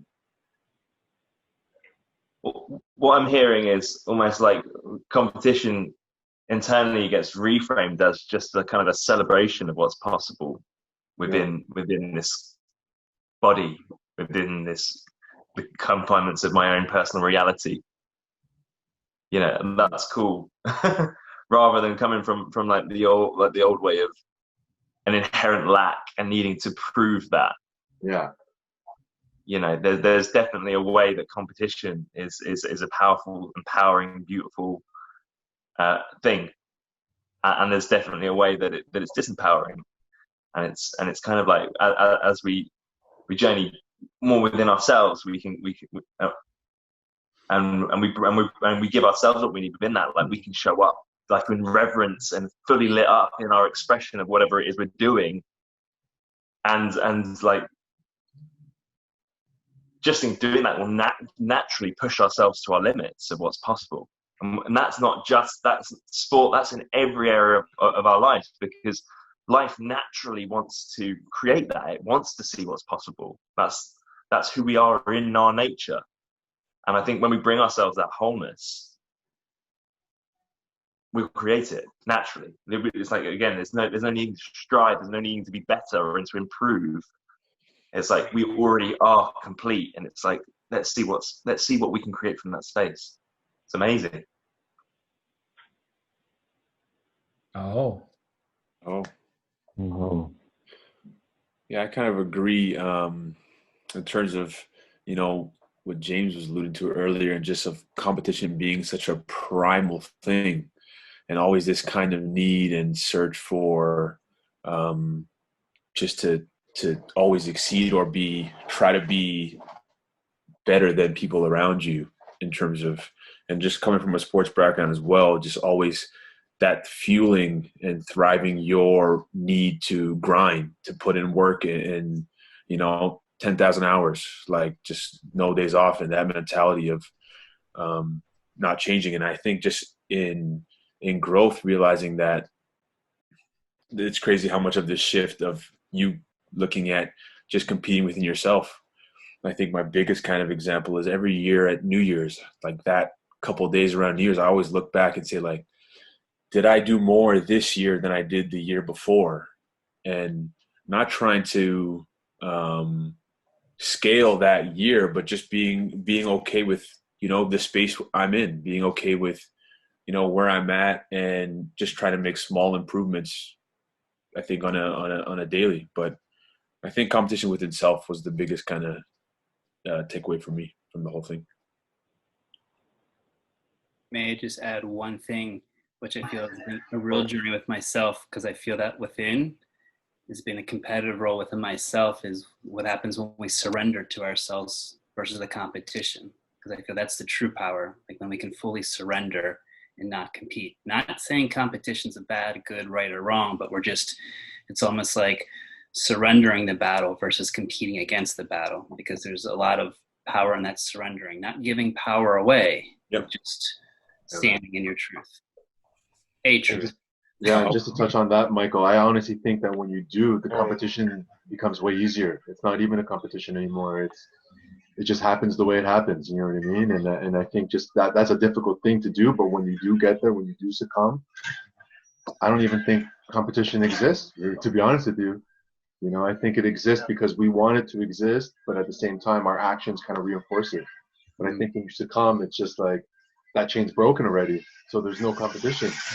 You know, and if anything, you are the only person or only thing that you're competing with is really your internal workings and your internal stuff about how can you learn from this and then go to that next phase of your development or your next phase of learning and things like that. But yeah, I just want to piggyback on that. Thank you for saying that.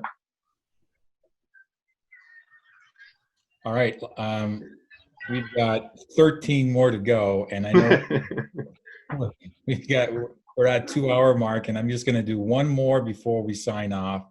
I think it's really critical to talk about masculinity in the way we're doing it. I found it personally incredibly informative and enriching in the way that we've really taken this deep dive, because the foundation we're building here in the way of the functional male works then is taken into the most sacred aspect of ourselves, which is the sexuality part.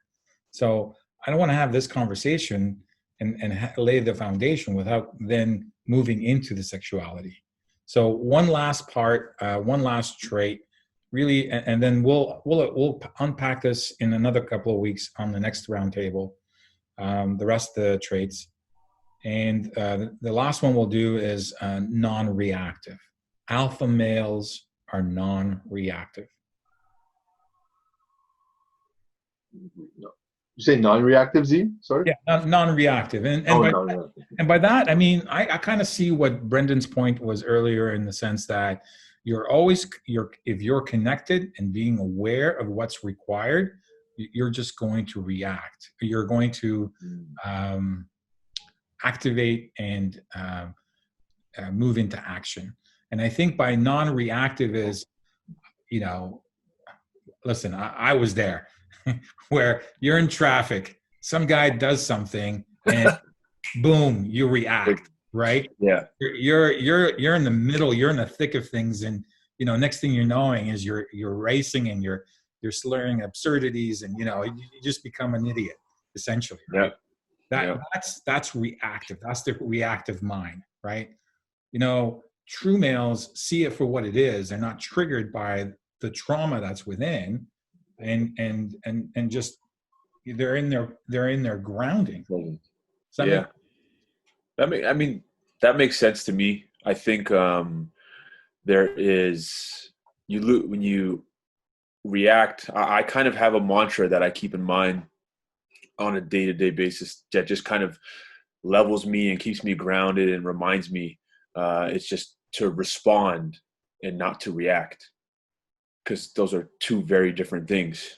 And for me, when I think of that and someone says something to me in business, in my personal life, and I get triggered, and I kind of sit in the moment and lean into how I feel and lean into that discomfort and think about why I'm triggered to react, and just take a moment and think through and feel through and respond.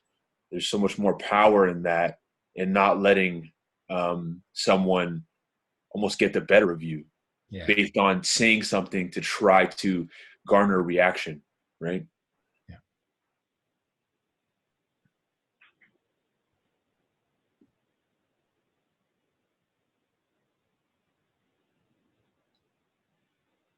That was pretty much my same exact thoughts. Was react versus respond, and where you're reacting from is usually those places of the subconscious, those places in the emotions, those places that are from those primal places that haven't really been looked at yet. That's where the reaction comes from. So once you deal with those, the response becomes more available. Once you deal with those triggers. Yeah.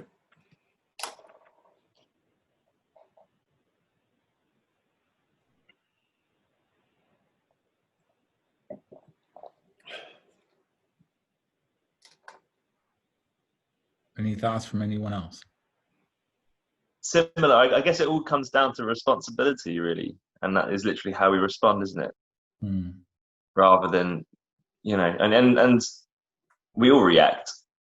Let's face it, we're all human beings here. Like, we all react, and then again, it's taking responsibility for that.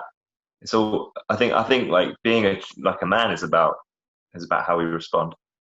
And about taking responsibility for when we react in a way that is actually causing harm to ourselves or to other people.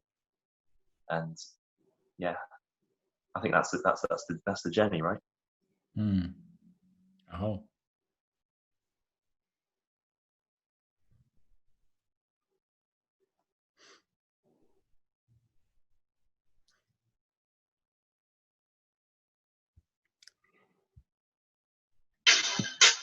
Can you guys hear me? Was someone else speaking? James, your audio is not on. Yeah, James, we couldn't hear you. No. It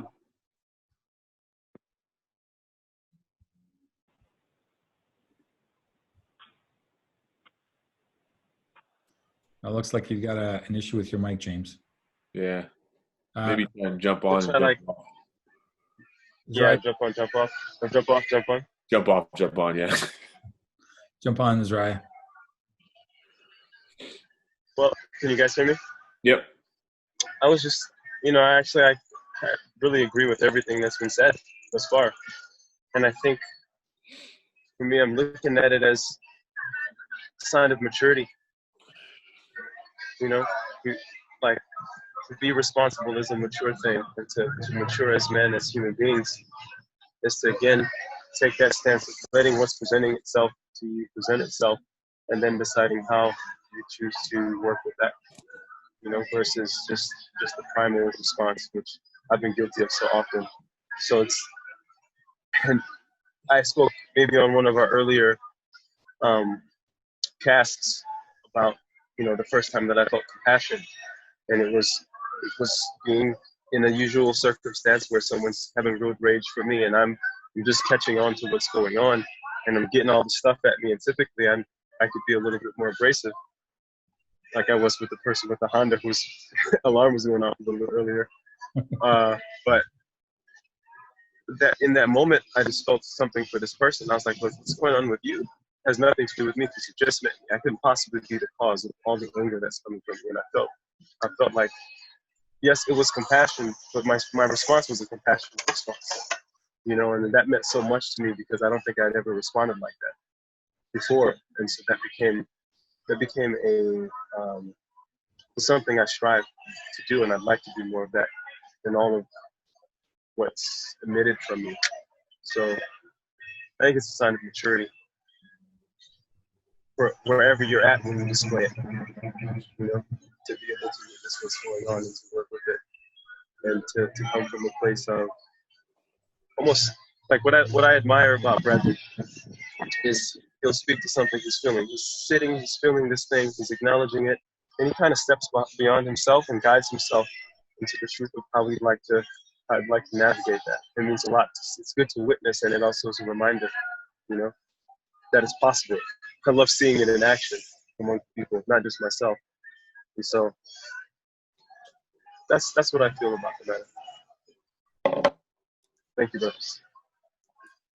Oh, I hope to all of you. I love what you said about maturity, Azariah, because I know as a child I was beyond reactive. And I feel my maturity, I've surrendered so much to my non-reaction that is just, I've chosen my battles, let's just say. You know, there's a time to choose when you want to say, and we all know with our dear beloveds, our partners, when we want to react and not react. And that maturity has definitely taken me to the highest levels I can imagine in my life, just by saying nothing and non-reacting, holding that power, surrendering without giving power away.